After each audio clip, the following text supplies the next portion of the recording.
We all have internal barriers that are keeping us from being our true self. Two of the biggest emotions that steal our strength are guilt and shame. So to talk about these feelings, we are joined by certified and award-winning coach, leadership mentor, speaker, and shame healer. I love that, by the way. Sarah Lajeunesse. Yeah. Welcome. Thank you. Thank you. I'm so excited to be here. I really need this. Jeff's like, oh, that's why you need her. She's here. Okay. Sarah, let's start with the basics. How are guilt and shame created, specifically if you can talk about women, because I think it's a little bit more heavy-handed on that side. Yeah, definitely. And I think there's the ways that our society understands it, which is what I've observed. Shame can lead to, or shame comes from the harm that other people cause us.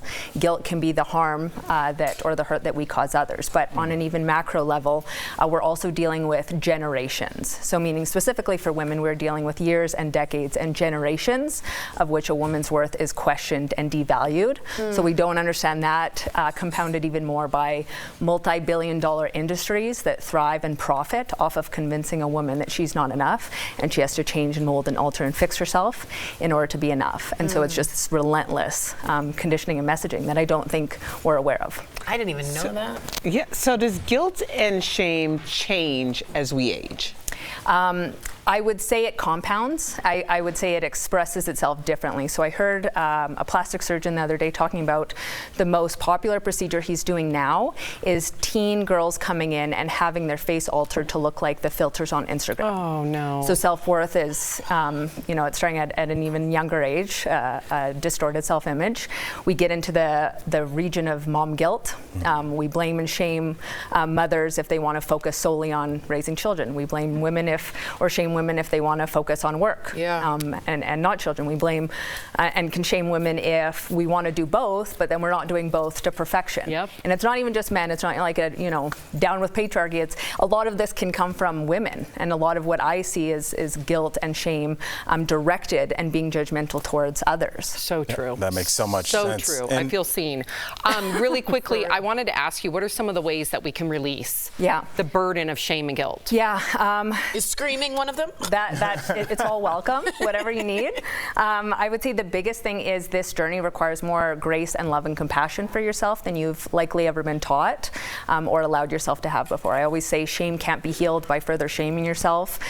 Guilt can't be released by continuing to blame yourself of the past. So I would say a key thing is first identifying all of this, the constant messaging, the blaming or shaming women for simply aging, rather than acknowledging the sacredness, the beauty, the wisdom that comes from a fully lived life.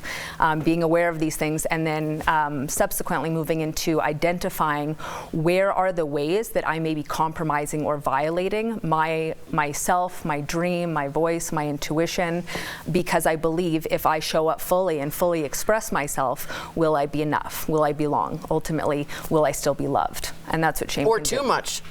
Too much, not enough, all of it. Wow. Well, I have to ask, as the only guy on the panel, is there a difference between the way men and women address guilt and shame? Good question. Absolutely. And I love working with male clients because I think another thing our society has done is we have not created psychologically safe containers for men to work through their own healing and holing. And so what I have observed when I work with a male client, they have been given the message that they have to muscle through life on their own. It's often a solo journey, and by the time I get the call, it's years, decades of just sheer exhaustion of needing to kind of hold this high level of performance and perfection and standard.